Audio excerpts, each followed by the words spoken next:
In times of crisis, leaders are found, of course, and cement their place. Others fall by the wayside. There is much debate around Trump and how he's handling it. Boris Johnson, fresh from a stonking electoral victory, has stumbled a couple of times around approach. Scott Morrison has had no end of trouble with premiers running their own program. Jacinda Ardern has her usual mix of love from the acolytes but concern over decisiveness, of course. So from the been there, done that category, John Key. So John Key led us through the GFC, of course, and the Christchurch Quakes and out the other side.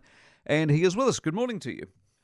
Morning, Mikey. If you were running New Zealand right now, how worried would you be?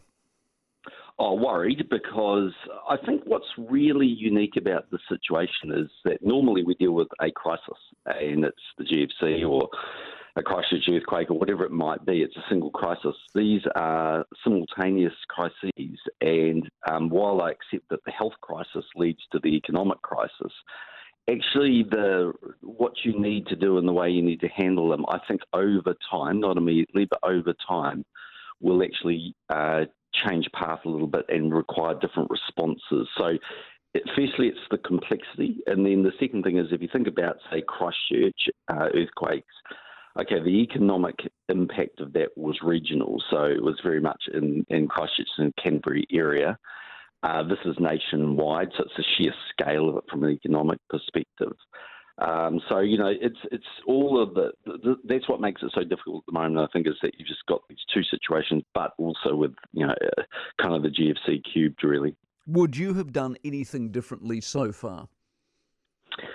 Oh, look, there are always things that you can and might do differently. There was, I think the challenge with making the decision to ultimately close the borders and go into lockdown were that the moment you made one of those decisions, you knew it was economic recession for sure.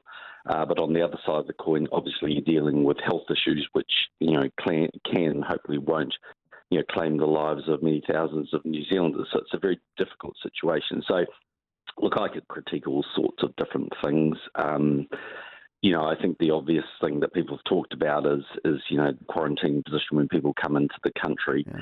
I don't have all the details. I mean, I saw the Prime Minister saying that, it's about resources. It's probably right. But the only thing I'd sort of say intellectually, we know that the vast bulk of cases have not been community transmission that come from people overseas. So that's an obvious pinch point. But, I mean, look, reality is it's not my job and not useful actually for me to critique the government. They're doing their best. But what you're saying is you would have locked them down.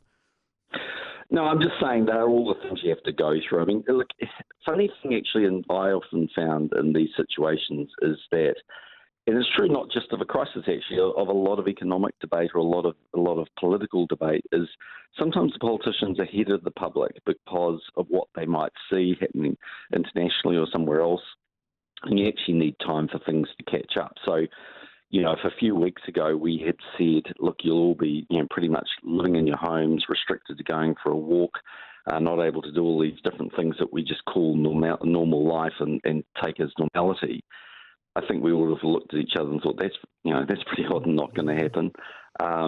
And yet now we're doing it and we're surviving through it and we can understand it. So, sometimes it's very difficult for politicians because they're forced to make decisions which they know are right, but if they make them too early, then you really do have a problem with, carrying the public support with you.